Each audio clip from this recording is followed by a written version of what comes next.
Vamos a la palabra de Dios. Le voy a pedir que abra su Biblia en Apocalipsis.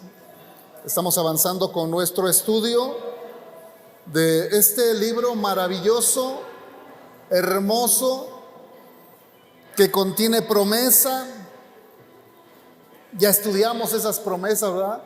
Ahí en el versículo 3, capítulo 1, verso 3, cuando nos dice: bienaventurado el que lee y los que oyen las palabras de esta profecía y guardan las cosas en ella escritas, porque el tiempo está cerca. Y así que ahí tenemos bienaventuranza, una bienaventuranza.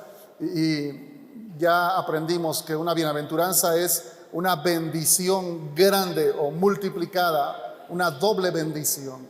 Así que si leemos o si estamos leyendo la Biblia, que es lo que yo espero que usted esté leyendo su Biblia, leer Apocalipsis le va a traer doble bendición. Amén. Y estudiar, meditar qué es lo que estamos haciendo, pues nos va a llevar a retener esa bendición en nuestras vidas. Y gracias a Dios, porque el libro de Apocalipsis, como hemos dicho también anteriormente, tiene una gran referencia hacia el Antiguo Testamento.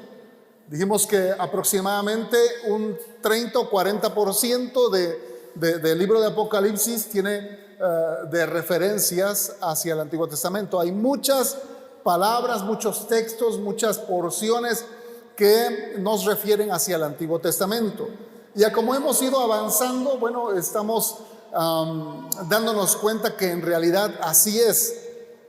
Y lo hermoso de este libro es, como lo dice también ella misma en el versículo 1, Apocalipsis 1:1, dice: la revelación de Jesucristo. Y aprendimos cuando estudiamos este versículo que revelar quiere decir quitar el velo o correr el velo. Eso quiere decir revelar. Y nos habla de mostrarnos algo que estaba oculto. Y en este caso, la palabra revelación de Jesucristo tiene que ver con dos cosas que también lo explicamos. Número uno, una revelación o el descubrirnos, quitar el velo, mostrarnos las cosas que han de venir hacia el futuro. Pero también cuando dice la revelación de Jesucristo, también lo podemos aplicar en el sentido de que este libro nos va a dar a conocer más de nuestro Señor Jesucristo. Amén. La revelación de Jesucristo, como que Él mismo se está mostrando, como que Él mismo está quitando el velo que lo ocultaba y está diciendo: aquí estoy. Y en Apocalipsis, en este libro, vamos a estar viendo varios aspectos de nuestro Señor Jesucristo. Algunos ya los vimos, como es que en el versículo 5 nos dice: y de Jesucristo el testigo fiel. Ya aprendimos, ya estudiamos cómo es que Él es el testigo fiel. Aprendimos que la palabra testigo significa mártir, que quiere decir el que muere por una causa, el que muere por una causa. Y luego aprendimos que Jesucristo es el primogénito de los muertos, es decir, el primero en resucitar. Él fue el primero en levantarse de los muertos, y con eso nos asegura que nosotros también vamos a resucitar. Luego ahí mismo el versículo dice: y el soberano de los reyes de la tierra. Aprendimos cómo Jesucristo gobierna sobre todo el mundo y sobre los reyes, los presidentes, los emperadores, en este caso los presidentes que tienen o que son presidentes de una potencia mundial. Hablamos de Estados Unidos, Rusia, China, que actualmente son las potencias mundiales, pero sobre ellos, quieran o no quieran, está gobernando nuestro Señor Jesucristo. ¿Cuántos dicen amén? Amén. Así que este libro nos está revelando mucho más cosas de nuestro Señor Jesucristo. Incluso cuando leímos el versículo 8 y estudiamos este versículo a detalle, nos dimos cuenta de que Jesús, dice Él: yo soy el alfa y la omega, el principio y el fin. Y ahí aprendimos que nuestro Señor Jesucristo es eterno. Él vive desde la eternidad hasta la eternidad. Él no fue creado, Él Sí es cierto que nació a través de la Virgen María, pero no empezó ahí nuestro Señor. Ahí solamente se encarnó. Pero Él ya existía como Hijo de Dios desde la eternidad, de tal manera que el rey David lo menciona en los Salmos, y el libro de los Salmos fue escrito 1000 años antes de que viniera nuestro Señor Jesucristo. Hay un texto ahí que hemos leído en los Salmos, cuando dice que honremos al Hijo, dice: honrad al Hijo para que no se enoje. Y para un lector del Antiguo Testamento que no conoce el Nuevo, dirá: bien, bueno, ¿quién es ese hijo? ¿Quién es ese hijo? ¿Cómo es que el Padre nos manda, o Dios, Jehová, nos manda a honrar al Hijo? ¿Cómo? ¿Quién es ese hijo? ¿Dónde está ese hijo? Y viene nuestro Señor Jesucristo, y Él se revela a sí mismo a través de los evangelios, y ahora nos abre más los ojos en cuanto a quién es Él aquí en este libro de Apocalipsis. Y estamos conociendo más a nuestro Señor, estamos conociendo más al que nos amó, al que nos lavó con su sangre preciosa, al que murió por nosotros en la cruz, el que se ofreció a sí mismo voluntariamente para lavar nuestras culpas, para lavarnos de nuestros pecados, para abrirnos la puerta de vida eterna. ¿Cuántos dicen amén?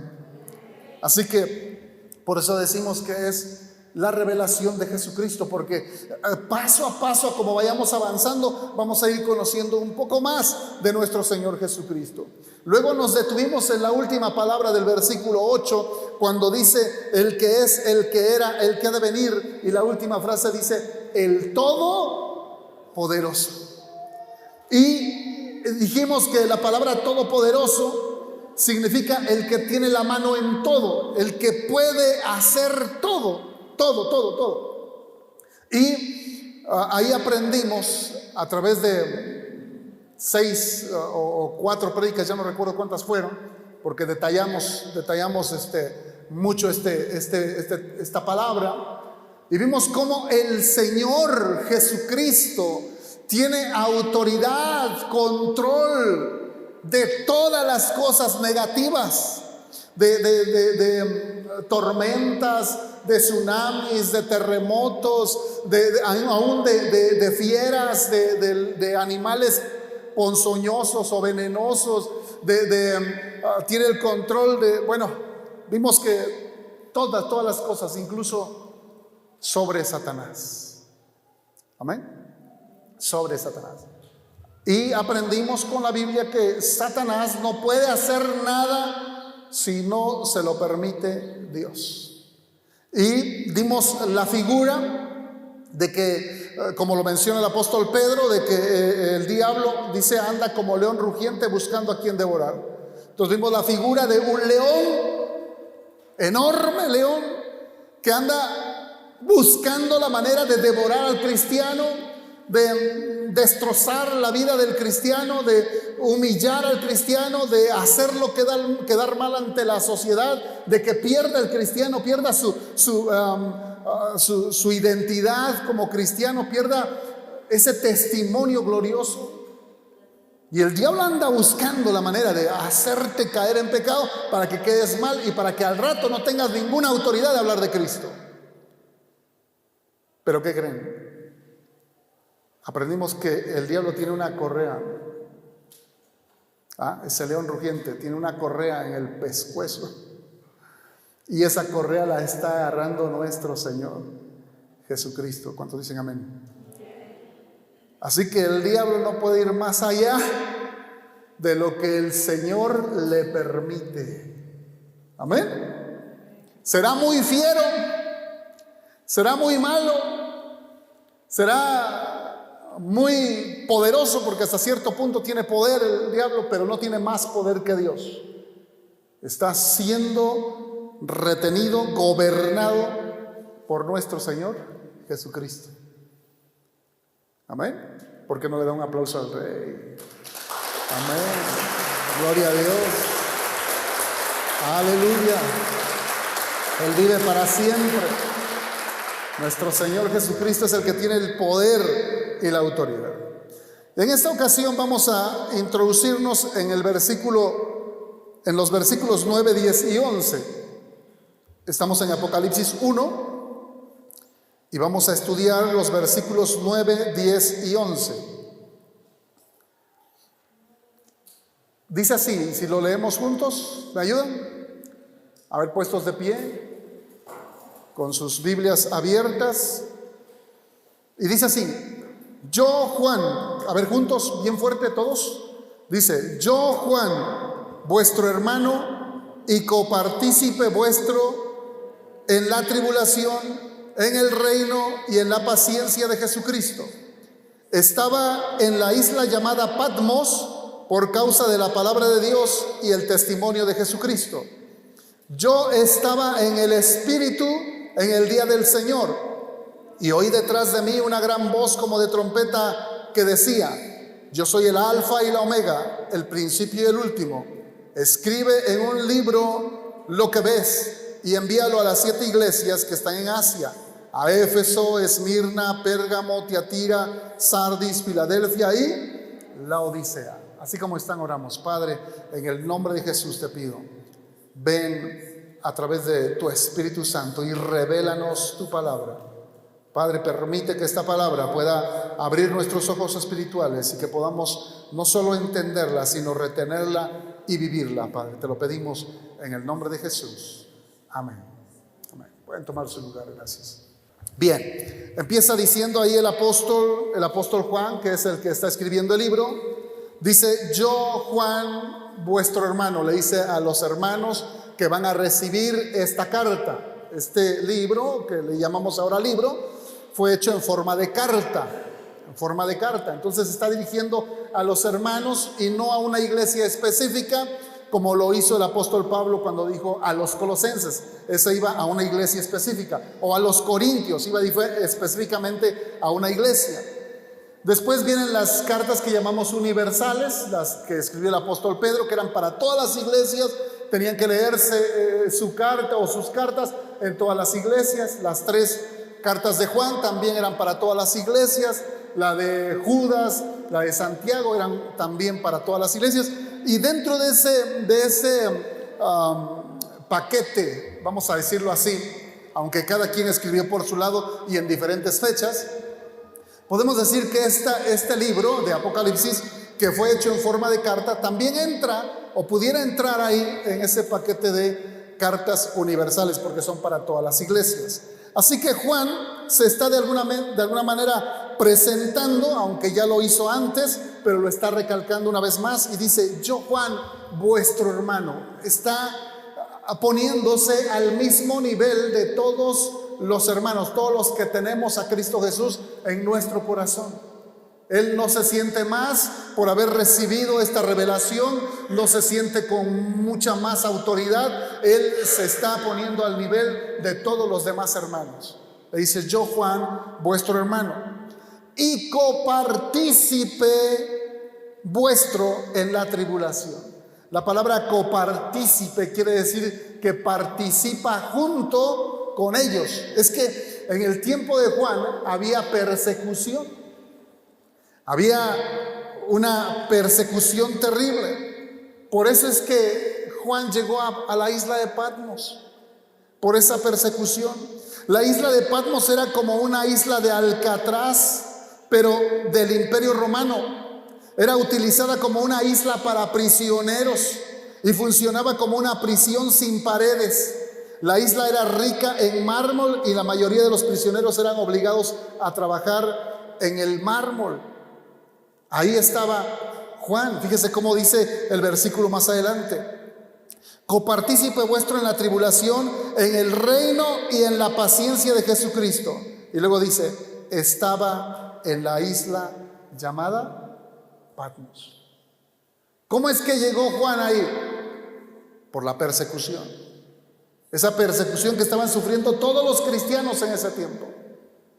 En ese tiempo se había levantado un emperador ahí en Roma que ordenó matar a los cristianos. Así que ellos estaban luchando no por reunirse, Porque hay países donde prohíben reunirse, que los cristianos se reúnan. Y si los encuentran, los meten a la cárcel. No estaban peleando por reunirse, estaban peleando por su vida, literal. Así que ellos estaban siendo perseguidos en todo el imperio romano. Y Juan fue uno de ellos. Ya hemos dicho cómo es que cuando lo apresaron para meterlo a la cárcel, para de alguna manera allí en la cárcel hacerlo blasfemar del nombre, porque dice que los atormentaban tremendamente para que blasfemaran el nombre de Cristo. A Juan lo metieron en una olla de aceite hirviendo, dice la historia, y salió ileso. O sea, no le pasó nada, ningún tipo de quemadura recibió. Y la gente de ese tiempo, los verdugos, el gobierno que había ordenado esa persecución, pensaron que Juan nunca iba a morir. Que dijeron, si esto no le hizo nada, ¿qué le vamos a hacer para matarlo? Entonces, como pensaron que nunca iba a morir, por eso mejor lo desterraron. Dijeron, bueno, vamos a mandarlo tan lejos que no pueda volver a predicar en ningún lado. Y lo mandaron a la isla. Usted sabe que es una isla, un pedazo de tierra en medio del mar. ¿Sí? Esta isla de Patmos está en el mar Mediterráneo. Es una pequeña isla. De hecho, sus dimensiones son muy pequeñas. Dicen que tiene algo así como 5 kilómetros de largo y 3 de ancho. Es una cosita, a lo mejor como de aquí a Tlacotepec, de largo y de ancho 3 kilómetros, no mucho. Creo que el pueblo de San Marcos es más grande que esa isla. Pero el Imperio Romano había tomado esa isla como una prisión. Ahora, no necesitaba rejas, no necesitaba, así como tenemos las cárceles aquí, con paredes muy altas y todo un sistema de cableado, de cables con alta tensión, de cámaras, de alarmas y todo eso. No necesitaban eso, porque el que salía, el que quería escapar, tenía que nadar no sé cuántos kilómetros. Imposible. Entonces no había manera de que pudieran escapar. Los llevaban para allá y los ponían. Y ahora los ponían a trabajar forzadamente. Trabajos muy pesados. Dicen que esa isla era rica en mármol, así que los ponían a extraer mármol. Usted sabe que el mármol es muy pesado, piedra maciza. Así que en eso trabajaban los presos que estaban ahí, de alguna manera para que pudieran ganar su comida. Juan, siendo ya muy anciano, porque ya era muy anciano, más por lo menos unos 70 años, si no es que más, tenía el apóstol Juan cuando fue mandado para allá.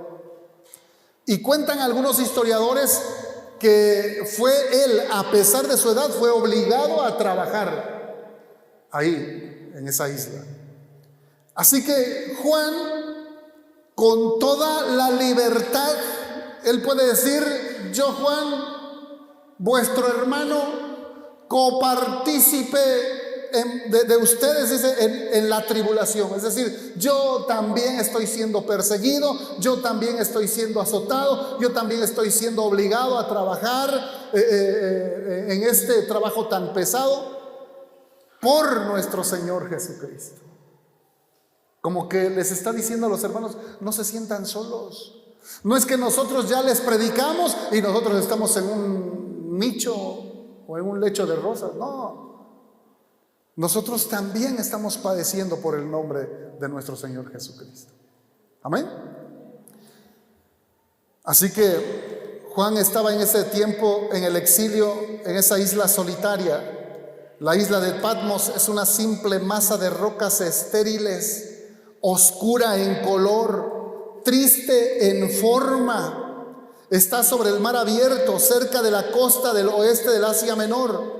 Pero esta isla dicen que no tiene árboles, ni ríos, ni tierra para cultivar, excepto algunos pocos rincones cerca de los bordes de las rocas, pero muy pequeños.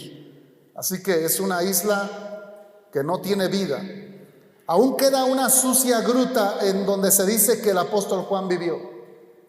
Ahora eso ya es invento de los que dicen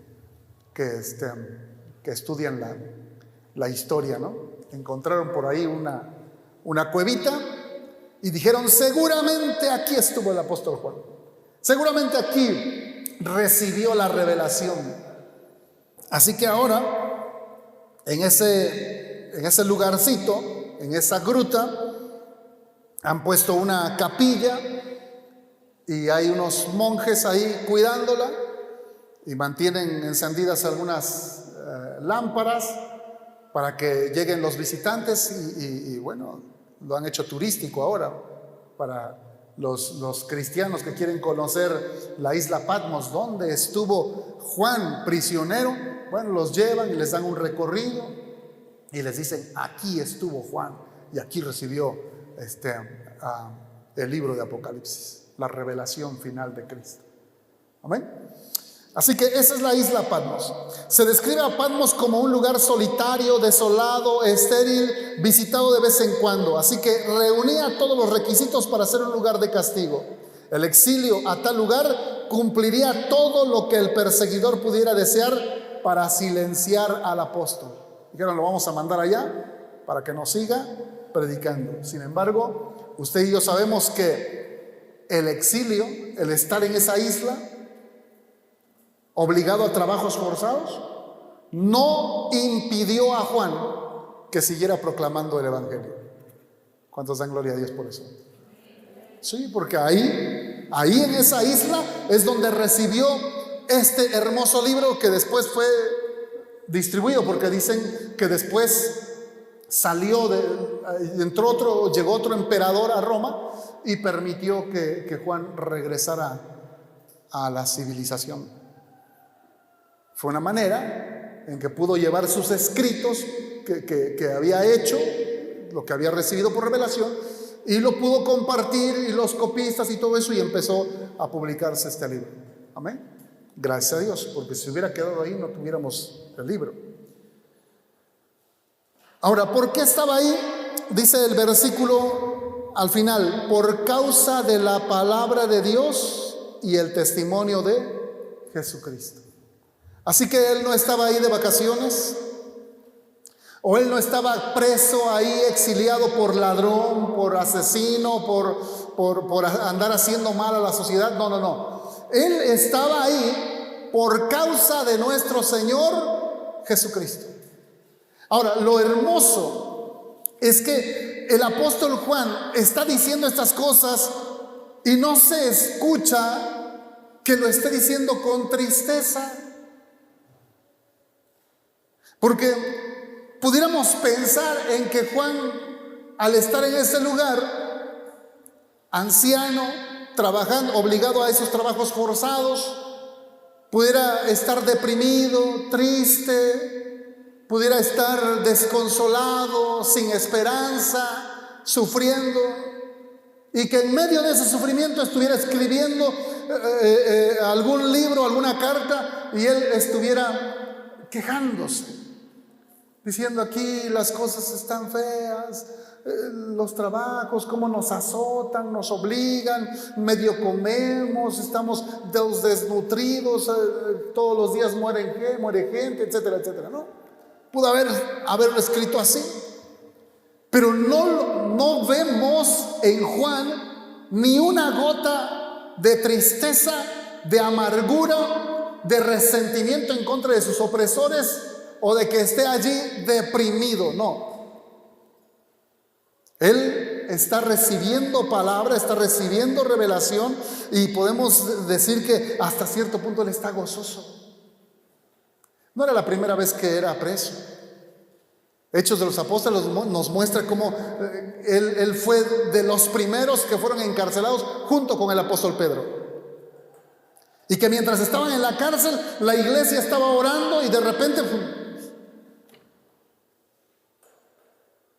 salieron de la cárcel.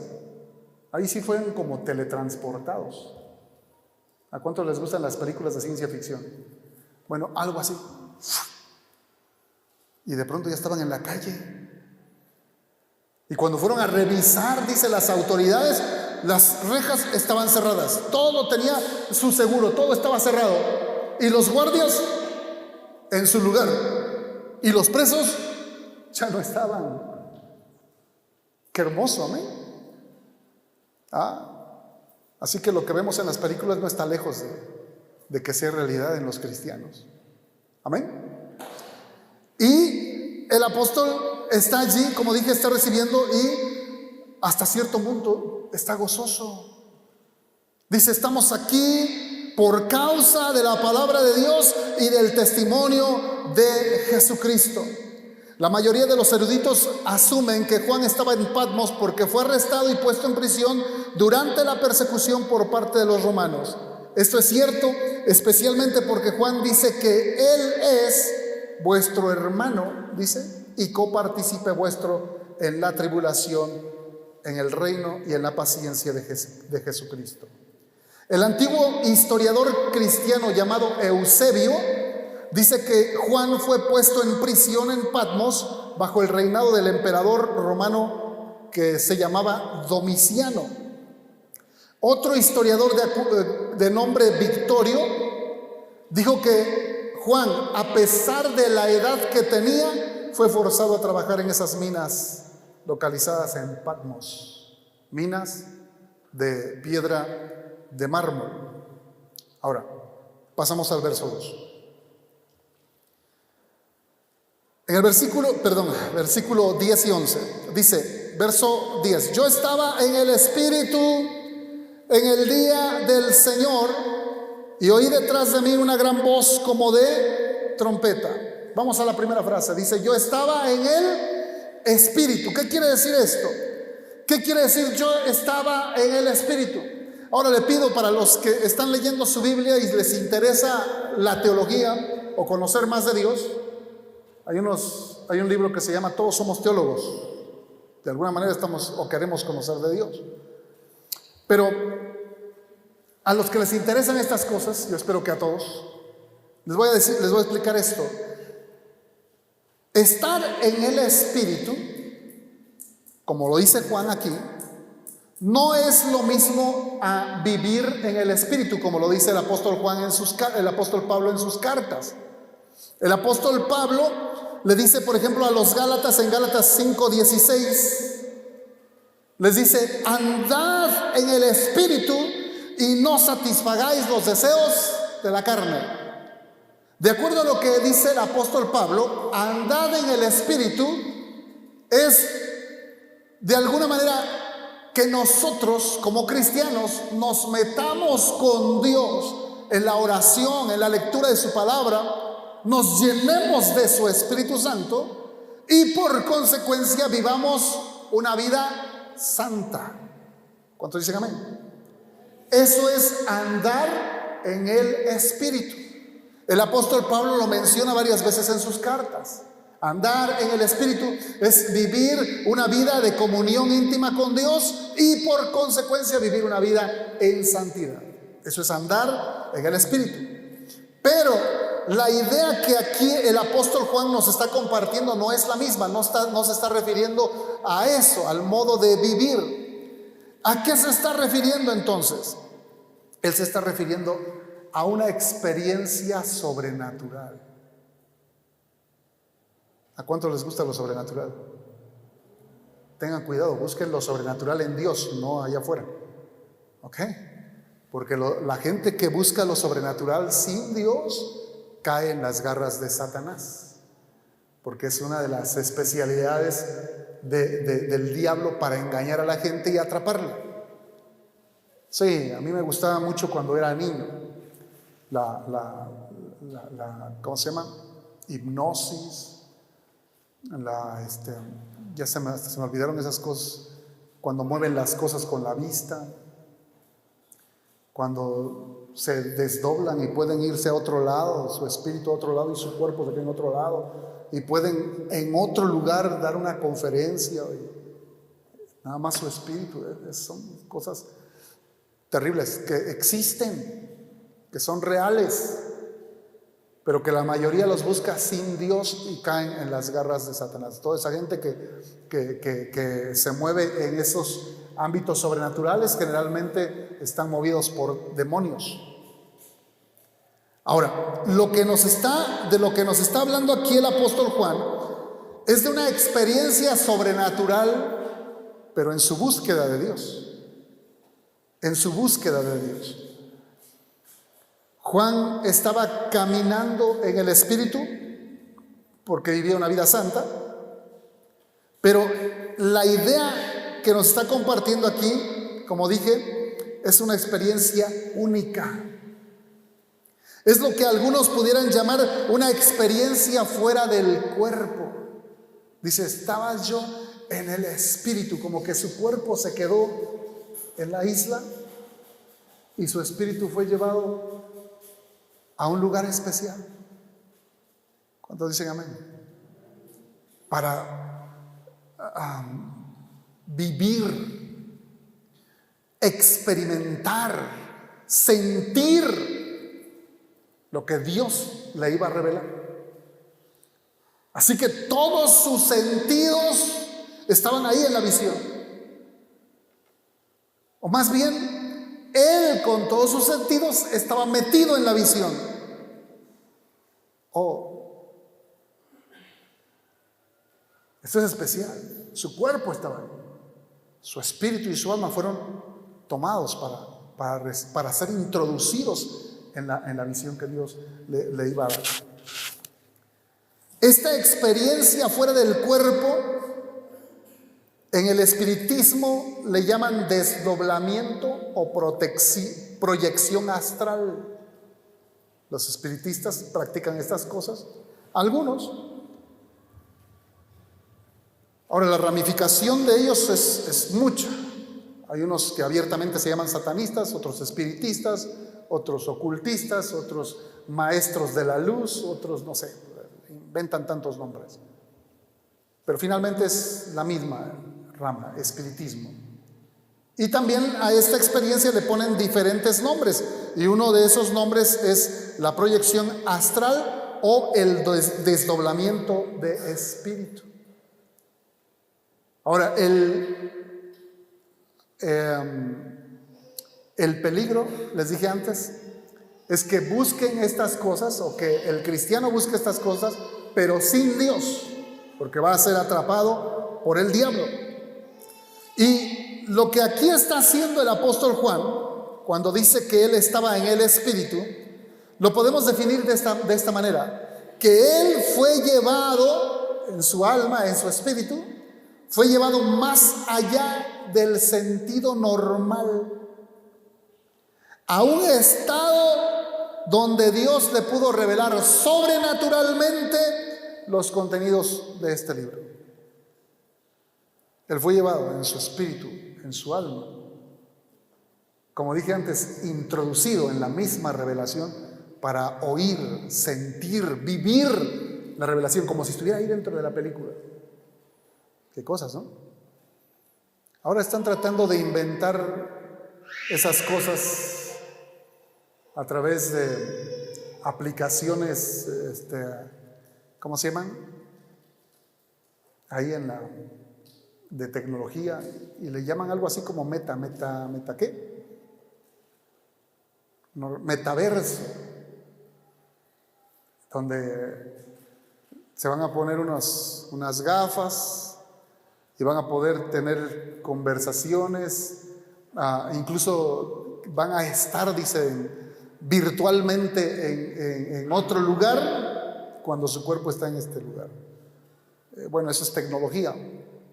Esperemos que no esté metida con el ocultismo, pero es tecnología y eso quieren lograr. Ahora, eso lo vivió el apóstol Juan, vamos a decirlo así, 2000 años antes. Él se metió en ese metaverso de Dios.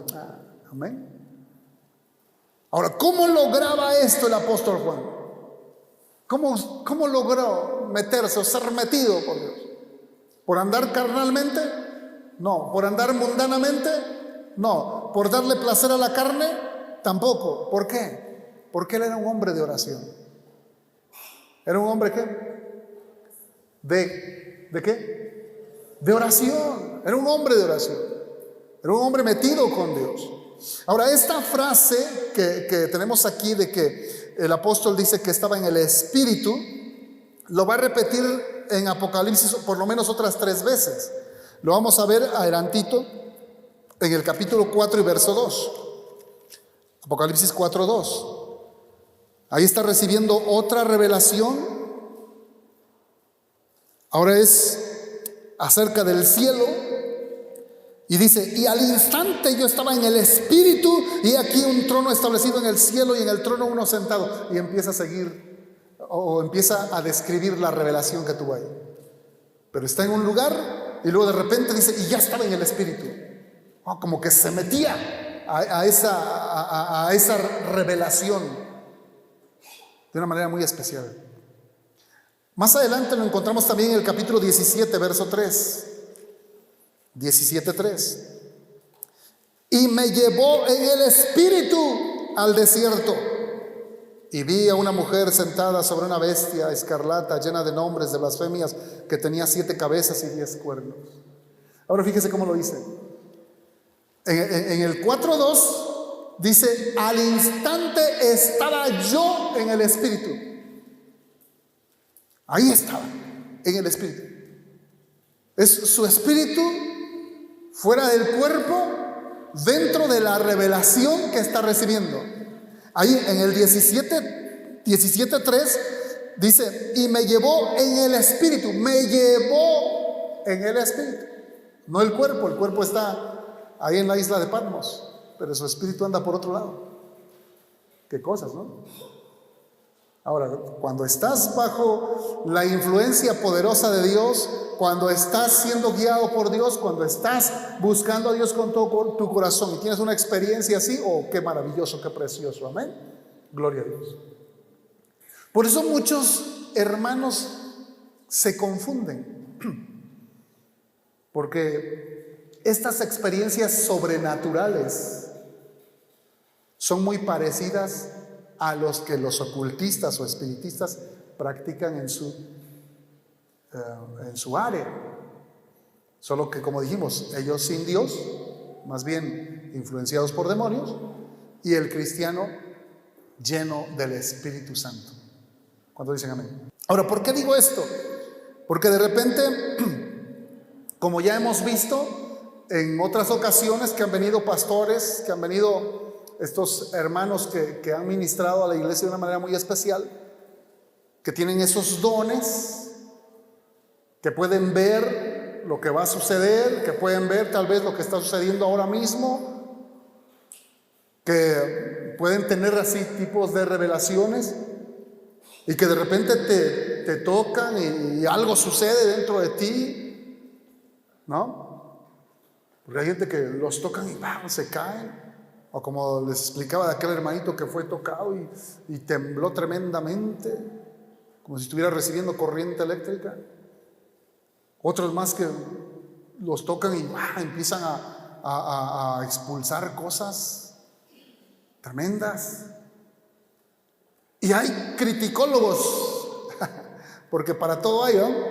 Entonces hay gente que critica estas cosas y que dicen, no, eso es ocultismo, eso es satanismo, eso es espiritismo. Se están desviando de la fe. ¿Por qué? Porque no conocen el poder de Dios. Hay un libro que se llama La Cuarta Dimensión. Si alguien quiere encontrarlo, buscarlo, comprarlo, adquirido, creo que está ya en PDF, La Cuarta Dimensión. Este libro fue escrito por un pastor de Corea del Sur, la iglesia más grande del mundo. Él llegó a tener más de 1 millón de congregantes. La iglesia más grande del mundo. Y este pastor, Paul Jong-gi Cho, este pastor dice en su libro que el libro se llama así, La Cuarta Dimensión. Entonces él habla de las 3 dimensiones en las cuales nos movemos nosotros, pero él habla de una cuarta dimensión, que es la dimensión espiritual. Y cuando tú estás orando, cuando estás leyendo, cuando te estás metiendo con Dios, en tu espíritu puedes entrar a esa cuarta dimensión, que es la dimensión sobrenatural. Solo él explica, y solo debes tener cuidado de estar bajo la voluntad de Dios y guiado por la palabra de Dios, porque de lo contrario, entrando a la dimensión espiritual, te puedes confundir.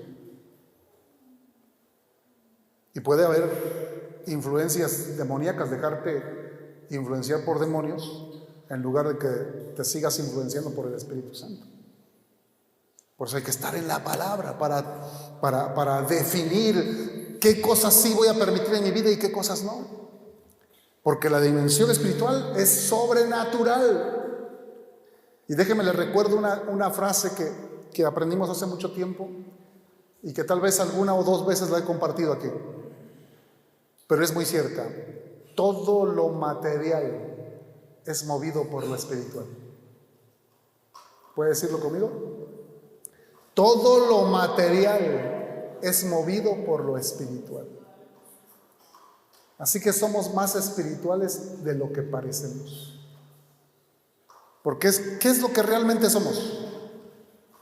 Un espíritu con un alma dentro de un cuerpo. Así que no somos el cuerpo. Lo que somos es lo que está dentro de este cuerpo, lo que hace mover el cuerpo. ¿Qué hace el cuerpo sin el alma y sin el espíritu? ¿Qué hace? Nada, está muerto. ¿Qué mueve la materia? ¿Qué mueve lo material? Lo físico, ¿qué es lo que lo mueve? El espíritu. El espíritu, el alma, le dan vida. Igual para todas las cosas, lo material siempre va a ser movido por lo espiritual. Por eso a quienes tienen experiencias paranormales, que dicen es que aquí espantan en mi casa, se mueven las cosas, se oyen ruidos, están movidos por espíritus. ¿Sí me explico? Por eso la necesidad de que nosotros nos metamos con Dios, nos metamos en la oración, busquemos esa comunión íntima con el Señor, seamos revestidos del Espíritu Santo y de esta manera podamos introducirnos a esa cuarta dimensión, que es la dimensión sobrenatural, como lo hacía Juan. ¿Cuánto dicen amén? Juan era realmente un hombre excepcional, podía experimentar continuamente el estar en el Espíritu, una experiencia seguramente que no podemos describir con palabras, porque hay que estar ahí. Luego hay otra frase, ahí en Apocalipsis 1:10. Primero dice, yo estaba en el Espíritu, y luego dice, en el día del Señor. Ahora, podemos preguntar, ¿cuál es el día del Señor? A ver, dígame bien fuerte, ¿cuál es el día del Señor? ¿Sábado? ¿Cuál es el día del Señor? ¿Domingo? ¿Cuál es el día del Señor? Le voy a decir algo. En el Antiguo Testamento, la frase mencionada continuamente, el día del Señor, generalmente era en sentido profético. Porque el sábado, el Shabbat, era el día de descanso. Y no le decían el día del Señor, le decían el Shabbat. O Shabbat, gracias. Pero cuando se muestra la frase, y usted puede revisar en su casa, cuando se refiere a el día del Señor, generalmente en el Antiguo Testamento y en varias partes del Nuevo Testamento, se refiere al día de juicio que va a caer sobre la tierra. Ahora que nos hemos introducido un poco más a la profecía, nos damos cuenta que el día del Señor tiene que ver con esos 7 años de grande tribulación que va a vivir la tierra después del arrebatamiento. Después de que el Señor levante a su iglesia, entonces se cierra el paréntesis que se abrió hace 2000 años y Dios va a seguir tratando con su pueblo, con el pueblo de Israel. Pero en ese tiempo son 7 años de juicios que van a estar cayendo sobre la tierra. Ahí se va a cumplir lo que nos menciona Apocalipsis de los 7 sellos, las 7 trompetas, todas esas cosas que se mencionan de juicio. Y va a estar terrible esos años. Pero lo dice así como si fuera un día, el día del Señor. Pero en este caso, en el caso del apóstol Juan, cuando él dice, yo estaba en el día del Señor, no se refiere ni a ese día de juicio, ni tampoco al Shabbat. No se refiere a esas dos cosas.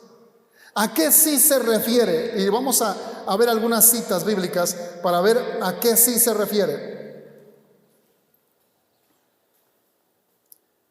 En Juan capítulo 20, verso 1,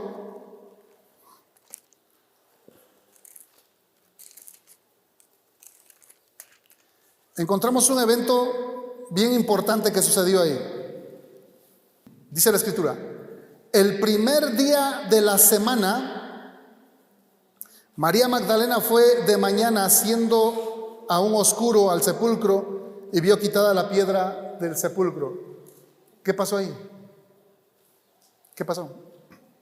Ya Jesús había resucitado. Ya había resucitado. ¿Qué día era? Dice el escritor, que es el mismo Juan, dice, era el primer día de la semana. Ahora a ese primer día de la semana le llaman domingo. Es un nombre que lo impusieron los romanos. Pero en aquel tiempo solamente era primero, segundo, tercero, cuarto, quinto, séptimo día, ¿no? Séptimo día era el día de descanso para los judíos. Pero Jesús resucita el primer día de la semana. Luego vamos a Hechos 27. Hechos 27.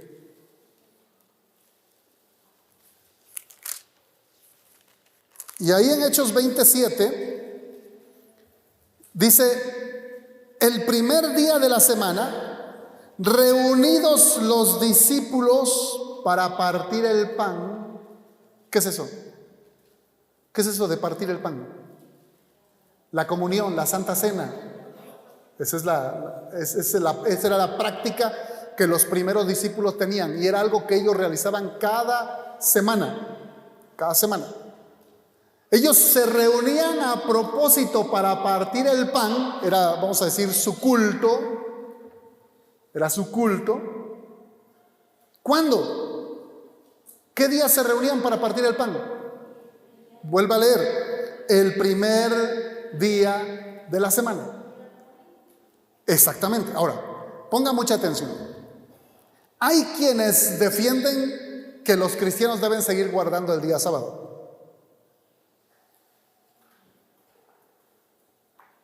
Dice el apóstol Pablo, tenemos libertad. Porque el que hace distinción de un día y otro día es inmaduro, dice el apóstol Pablo. El apóstol Pablo. Él aclara este caso de que como cristianos somos libres de la ley y tenemos la libertad de guardar el sábado o cualquier otro día de la semana, porque para el cristiano todos los días son iguales. Todos los días son especiales. No estamos bajo la ley, no estamos obligados a guardar un día específico. Los discípulos se reunían el primer día de la semana para partir el pan. Ahora, ¿qué recordamos cuando partimos el pan? Son tres cosas. Número uno, dígalo bien fuerte. No oigo. La muerte, gracias. La muerte de nuestro Señor Jesucristo. Número dos, la resurrección de nuestro Señor Jesucristo. Y número tres, ¿cómo? La venida de nuestro Señor Jesucristo.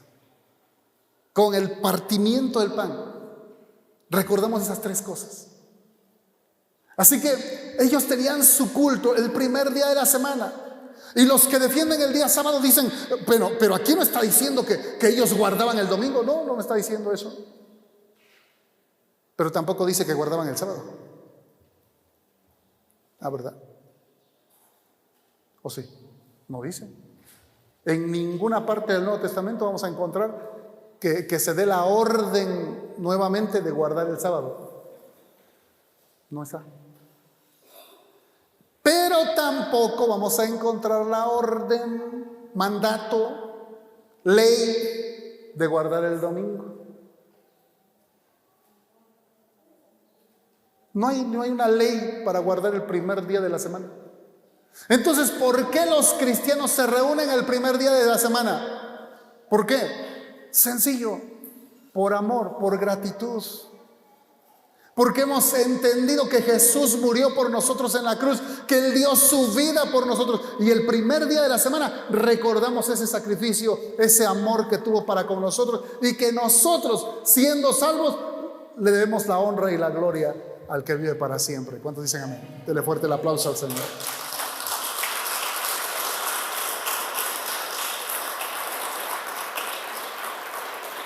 Ahora vamos a 1 Corintios 16:2. Ahí ya no terminamos de leer el texto anterior, pero ahí estaban enviando a los primeros misioneros y los enviaron precisamente en el primer día de la semana. Ahora en 1 Corintios 16:2, un texto que ocupamos mucho para levantar las ofrendas, dice ahí, cada primer día de la semana, ¿qué día es ese? ¿Cuál es el primer día de la semana? Domingo. Dice, cada primer día de la semana, cada uno de vosotros ponga aparte algo según haya prosperado. Está hablando del diezmo. Además, aquí no lo dice como ley, no lo dice así tajante como estaba en el Antiguo Testamento. Dice, según haya prosperado. Quiere decir que si me fue bien esta semana, voy a dar más. No me fue tan bien, doy un poquito menos. Pero siempre hay. ¿Cuántos dicen amén? Siempre hay. ¿O cuántos se quedaron sin comer esta semana? Gracias a Dios, nadie. Entonces, si hubo para comer, entonces debe haber para dar mi ofrenda. ¿Y cuándo voy a entregar esa ofrenda? Dice, cada primer día de la semana. Amén. Cada primer día de la semana. ¿Es una ley dar? ¿Es una ley entregar las ofrendas? No, las damos también por agradecimiento. Amén. Igual que guardamos o ni siquiera lo guardamos, porque muchos salen de aquí y se van a trabajar. Ni siquiera lo guardamos. Solo nos reunimos para recordar ese sacrificio glorioso de nuestro Señor Jesucristo. Y lo hacemos por amor. Luego dice más adelante el texto, ahí de Apocalipsis 1, verso 10. Y oí detrás de mí una gran voz como de trompeta. Esta gran voz fue escuchada por el apóstol Juan y era una voz clara y fuerte. Dice, una gran voz como de trompeta. Está intentando decirnos qué tan potente era esa voz. Un comentarista llamado Clerk, o de apellido Clerk, al referirse a la voz de trompeta dice, esto era hecho para llamar a cada pensamiento distraído, para fijar su atención y solemnizar el momento. Es decir, está atrayendo la atención de todos los que están ahí, en este caso de los lectores. Oí una gran voz como de trompeta que decía, ¿qué decía? Yo soy el alfa y la omega, el primero y el último. Usted y yo sabemos ya quién es el principio y el final, porque ya lo estudiamos en otro versículo, refiriéndose a nuestro Señor Jesucristo. Pero también dijimos que esa misma frase se puede referir al Padre. Amén. Es el primero y el último. Es el alfa y la omega. De hecho, la frase el primero y el último es reclamada en varias ocasiones por el Padre en el Antiguo Testamento. Por ejemplo, en Isaías 44:6. En Isaías 44:6 dice, así dice Jehová, Rey de Israel y su Redentor, Jehová de los ejércitos, yo soy, ¿qué dice ahí? El primero, y yo soy el postrero, y fuera de mí no hay Dios. ¿Qué dice Dios? ¿Qué dijo aquí? Jehová, Yahvé, Yahweh, el Padre. Como dijo, yo soy el primero y yo soy el postrero. O sea, yo soy el primero y el último, y fuera de mí no hay Dios. Ahora, más adelante, en el 48:12, en Isaías 48:12 dice, óyeme Jacob y tú Israel, a quien llamé yo mismo, yo el primero y yo también el postrero. Ahora otra vez, Él es el primero y Él es el postrero. Él es el primero y Él es el último. Amén. Que quiere decir que Él vive para siempre, desde la eternidad hasta la eternidad. Y luego, ahí en Apocalipsis 1:10, recibe una orden Juan y le dice Dios: escribe, o Cristo, que es el que se le está revelando, le dice: escribe en un libro lo que ves y envíalo a las 7 iglesias que están en Asia, a Éfeso, Esmirna, Pérgamo, Tiatira, Sardis, Filadelfia y Laodicea. Ahora aquí el apóstol recibe una orden, dice: escribe en un libro lo que ves. Y quiero ahondar un poquito en esta frase. Recuerde las circunstancias en las que está Juan. Él está como ¿qué? Como prisionero. Está exiliado, o sea, en un lugar lejos de la civilización. Allí, en esa isla llamada Patmos, que es un lugar donde están obligando a los prisioneros a trabajos forzados. Ellos no trabajan 8 horas, no tienen sindicato, no tienen sueldo, no tienen comedor, no tienen, ¿cómo se llama? Que le dan aquí pasajes y todo. No. Ellos están obligados a trabajar sin sueldo y medio comiendo, ¿no? Que nada más les daban de comer algo como para que sigan trabajando. Se dice que los esclavos en tiempo antiguo trabajaban de 12 a 14 horas diarias. 14 horas diarias. Apenas si quedaba tiempo para dormir. Y aún así el apóstol Juan tomaba tiempo para orar y para meterse con Dios en éxtasis, de tal manera que su espíritu era llevado e introducido en esa visión que tenía. Qué hermoso. Pero en esta visión ahora el Señor le está diciendo: escribe. Y cualquiera de nosotros puede decir: ¿y cómo, Señor? ¿No sabes dónde estoy? ¿Que no ves mi situación? ¿Dónde voy a encontrar una papelería que me venda un lapicero y una libreta? No hay. Estoy en la isla de Patmos, alejado de la civilización. No hay quien tenga una pluma y no hay. ¿Cuántos negativos hay aquí? Que a todo le encontramos pero, ¿sí o no? Dicen que el que está acostumbrado a trabajar, le pides que haga algo un poquito más de su trabajo normal o una actividad extra, y no la ve pesada porque está acostumbrado a trabajar. Pero el que está acostumbrado a no hacer nada, le pides una cosa mínima y la ve como muy grande y dice: ay, pero ¿cómo voy a hacer eso?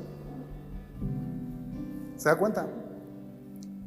Y luego venimos de una cultura totalmente negativa.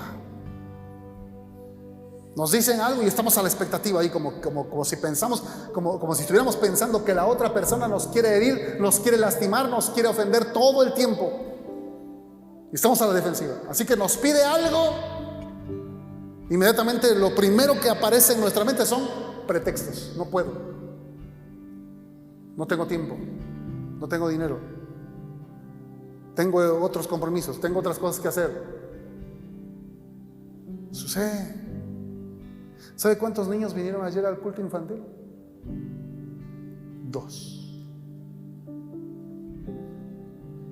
¿Por qué? Por todos los pretextos que puede haber. ¿Sí me explico? Y cuando Dios nos pide algo, a Juan le pidió algo aparentemente fácil. Para nosotros es muy fácil. Yo creo que la gran mayoría aquí trae su lapicero y en qué escribir. Y si no lo traen es porque no quisieron pasar a la tienda de la esquina y comprar su lapicero y escribir. Para nosotros esto es facilísimo. ¿Cuánto cuesta un lapicero? 5 pesos. Una libreta, ahora que están caras, 20 pesos. Al apóstol Juan, escribir esta revelación, no sé qué tanto le costó. Encontrar entre el grupo de de personas que estaban presas ahí. Quien tuviera una pluma, antes literal una pluma con tinta, no sé de dónde sacaban esa tinta, y luego un papiro. ¿Quién va a tener entre los presos un papiro para escribir? O una piel para escribir. ¿De dónde? Cumplir esa orden para nosotros es fácil, pero para él no. Pero no vemos que Juan pusiera peros, que dijera no puedo, ¿dónde voy a encontrar? ¿Quién me la va a traer? No, él no puso peros. Él obedeció. Diga conmigo esta palabra: él obedeció. Otra vez bien fuerte: él obedeció. Y eso es lo especial del verdadero discípulo. El verdadero discípulo obedece cuando sabe que su Señor le habla. ¿Sabe qué tristeza me ha dado? Estos profetas que han venido y que han dado palabra específica, han llamado y le dan palabra específica. ¿Y cuántos de los que han recibido palabra específica están trabajando en lo que recibieron? Cuando la primera vez se refirió a mí y me dijo: en agosto van a recibir una visitación especial, nos pusimos a trabajar para lograr esa visitación especial. Si a ti te llamó el Señor a través de un siervo de estos para una obra especial, la pregunta es: ¿qué estás haciendo para eso? Qué tristeza me da que personas que han recibido una palabra específica, gloriosa, especial, ni siquiera quieren discipularse. Y hoy veo a algunos de esos que faltaron al culto. Pero yo voy a ser grande en el ministerio, yo voy a tener miles, voy a viajar por el mundo. Y no quieren obedecer en cosas tan simples, tan sencillas. No se puede. Por eso quise recalcar en las horas y en lo pesado del trabajo que tenía el apóstol Juan a su edad. Y todavía sacaba tiempo para orar. Muchos de nosotros tenemos un trabajo mucho más liviano que este, y a las 6 de la tarde decimos: ay, es que estoy muy cansado. Y solo queremos llegar a la casa, a tirarnos en la cama o en el sofá y ver tele 3 o 4 horas y después dormir. ¿Hay tiempo para orar? Sí. ¿Dónde quedó? ¿Quién sabe? ¿Se da cuenta? Entonces no es que la gloria de Dios no quiera manifestarse en nuestras vidas, no es que Dios no quiera llevarnos a esos niveles de sobrenaturalidad, no es que Dios no quiera cumplir su palabra que ha soltado sobre nosotros. No. ¿Cuál es el gran problema? Nosotros mismos, que le ponemos obstáculos a la visión. No queremos esforzarnos un poco para llevar a cabo lo que Dios quiere en nuestras vidas. Juan es sorprendente. Juan fue discípulo de Cristo siendo muy joven. Dice la Escritura que era el discípulo más joven de los 12.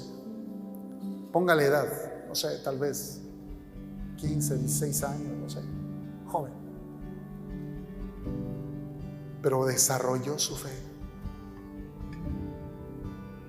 desarrolló en el ministerio y creció. Se realizó como discípulo. Y no te estoy hablando de riquezas, de posesiones materiales, de títulos. No te estoy hablando de carros de lujo, casas enormes. No te estoy hablando de eso. Eso nos sacia. Estoy hablando de la llenura continua del Espíritu Santo. Estoy hablando de vivir bajo el cobijo, bajo la gloria de Dios. Estoy hablando de que te sometas voluntariamente a buscar a Dios con todo el corazón. Y que puedas experimentar en carne propia, ahora sí, en carne propia, puedas experimentar que estas cosas son reales, que puedes ser victorioso en cualquier área de tu vida, que puedes vencer esas tentaciones, ese pecado que te ha tenido atado, puedes vencer en Cristo Jesús. Que puedes ser de bendición a otros, porque muchos se conforman con su trabajo. Pero ¿a quién bendices con tu trabajo? Solo a ti y a tu familia, si eres que eres compartido. Hay gente que solo trabaja para sí mismo. Es que mi título, ¿a quién bendices con tu título? Solo a ti. Y si lo pones en marcha, en práctica, pues a los pacientes o a los clientes que tengas. Pero finalmente toda esa bendición se queda. La única manera de que tus obras permanezcan para la eternidad es dedicando tu vida al servicio a Dios. Que sirvas al Señor, que ganes almas, que traigas otros a los pies de Cristo. Solamente, todo lo demás se queda. Póngase de pie y oramos. El apóstol Juan estaba preso, exiliado, muy anciano, obligado a realizar trabajos muy pesados, todo por causa del evangelio. Aún así, él tenía tiempo para buscar a Dios. Él tenía poderosas revelaciones, las cuales se las dio el Señor y le ordenó escribir en un libro, una cosa, como dijimos hace rato, sumamente difícil para su tiempo y en las circunstancias en las que él se encontraba. Pero Juan obedeció. Esto nos habla de la gran presión a la que él se ponía al buscar el material adecuado para escribir, para obedecer una orden que para nosotros es muy sencilla, para él fue muy difícil obedecer. La pregunta para nosotros es: ¿qué estás haciendo? ¿Hasta qué punto te estás esforzando para servir al Señor, para obedecer al Señor? El apóstol Juan no solo aparta tiempo para buscar al Señor en oración, sino que su oración es tan profunda que llega al punto del éxtasis. Lo que nos habla de la manera en que él buscaba al Señor apasionadamente, no por presión, no por obligación, no por costumbre, porque a veces las cosas espirituales se nos hacen costumbre. No, él era apasionado en su oración. La pregunta para nosotros es: ¿cómo estás en tu comunión con Dios? ¿Estás buscando a Dios en oración? ¿O estás tan ocupado que no tienes tiempo para Dios? Los primeros cristianos se reunían el primer día de la semana. No era una orden reunirse el primer día. Nunca lo va a encontrar como un mandato, como una ley. No, esa ley la tenían los judíos, que tenían que reunirse el sábado, y el que no llegaba a su reunión era cortado de su pueblo, fuera del pueblo. No, los cristianos se reúnen el primer día de la semana por amor y por agradecimiento. No había ningún mandato ahí, no había ninguna ley. La pregunta es: ¿cómo tú estás mostrando tu agradecimiento y tu amor a Dios? Te lo pongo de otra manera. ¿Cómo vienes el domingo para adorar al Señor? ¿Vienes por presión? ¿Vienes por obligación? ¿Vienes por costumbre? Y la otra es: ¿a qué hora llegas? Porque a la escuela no llegamos tarde, porque si llegas tarde sabes que te regresan.